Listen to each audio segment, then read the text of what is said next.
Hi, this is Scott Garibay, and today I want to talk about Dungeons and Dragons, and I want to dig deeper into this question: what is Grundrar the fighter? All right, so what I want to talk about today is when does the life of a player character begin? And the reason I want to ask that question is I'm extremely excited about, Kingdom of the Planet of the Apes. It's coming out, and it's the fourth movie in the Matt Reeves trilogy. It'll extend the trilogy out, and for the Planet of the Apes trilogy.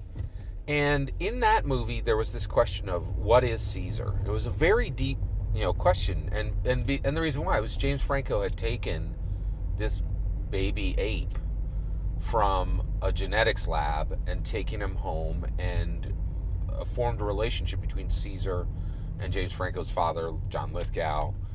And it's a deep, deep subject, right? So when does the life of a player character begin, right? And this is all leading to the question: when you make a Dungeons and Dragons player characters, what obligations have you taken on as a human being by creating a player character? That is my question. Okay? But first, before we even get to that answer, we need to answer this question of when does the life of a player character begin, right? When does life begin, right? Let's answer it. Okay. Life begins for a player character the moment you have species, class, and that's not enough. You putting together a species and class. And by the way, get this: you could put together a species and a class, and you could do every single part of building that character, and you can take that and throw it in the fire, and nothing is lost. When does life begin? If you do the same thing, if you pick up a printed character sheet, okay, you choose your species, and you choose your class, and then you do every D&D canon action of creating the character. Nothing matters until you name it. But the moment you name it, you have created a character. You have created a player character. And now you are obligated to that player character. And you have obligations to fulfill for that player character. What are those obligations? Not within the scope of this video, okay? But that is the moment your obligations begin. You are a creator of an American identity, right? And everything I'm saying is American specific. And you're like, Scott, why has it got to be American specific? Because we're Americans and we have a social contract. And we have many social contracts.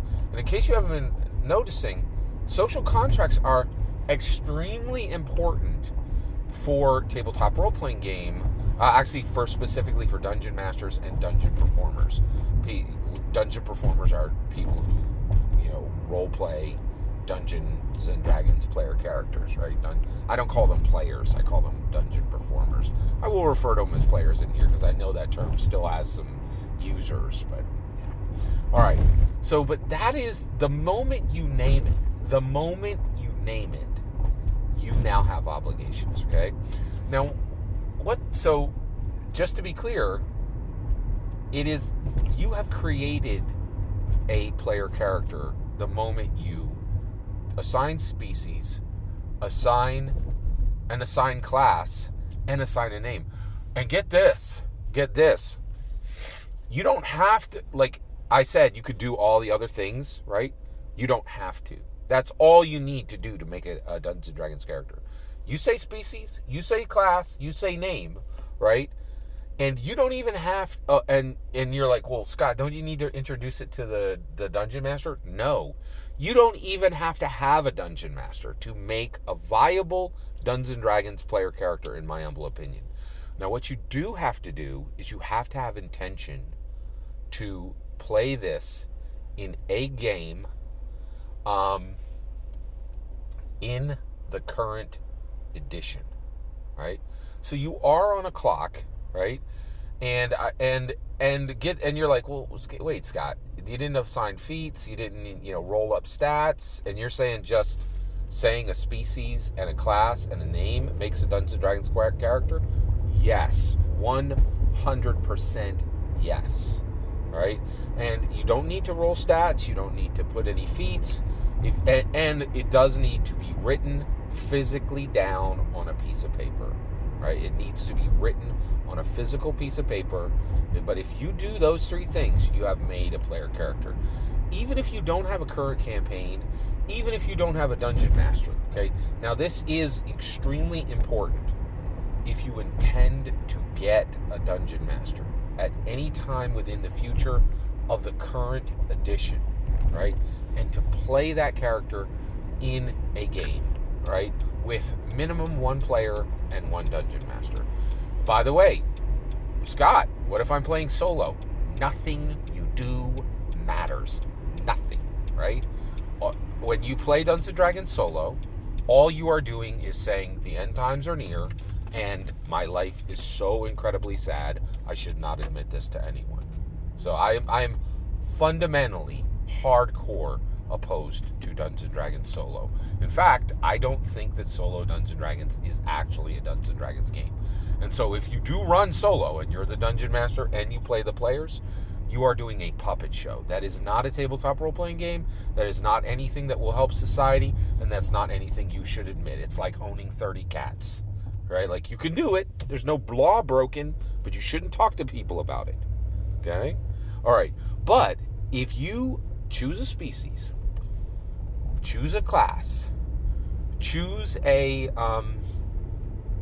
name, and you write that down, you have made a player character. Is there any circumstance where you could make a player character without writing anything down? Yes, absolutely. Now, if you're a player and you have a dungeon master and you say, I would like to play a human fighter named Grundrar, you have just made a player character. Even mentioning this to another player who you have played with, or that you're in that you have ever played in a campaign with, or you intend to play in a campaign with, or mentioning a species, a class, and a name to your dungeon master or a co-player who you're planning to play in a campaign with, have played in a campaign with, or are currently planning. You don't need paper and pencil at that point.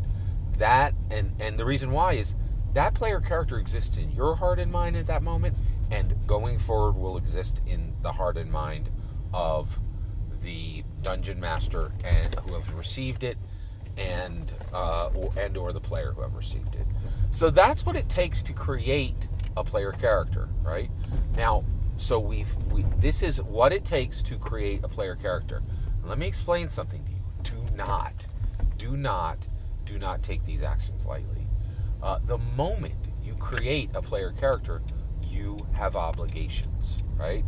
I'm not going to tell you in this video what those obligations are, how many they are, how deep those obligations are, but understand you have obligated yourself the very moment you make the very moment you put species, class, and name in the ear of someone who is a dungeon master or a player, right? Or you write it down on a piece of paper with intention to bring that player character into a future campaign. You've created a player character, and you are now under obligation. In future videos, I will tell you what those obligations are. Every single word of that is my humble opinion. What's important is when I get to hear your humble opinion, when you get in the comments and send your traffic. Please consider liking and subscribing, and have a wonderful millennium.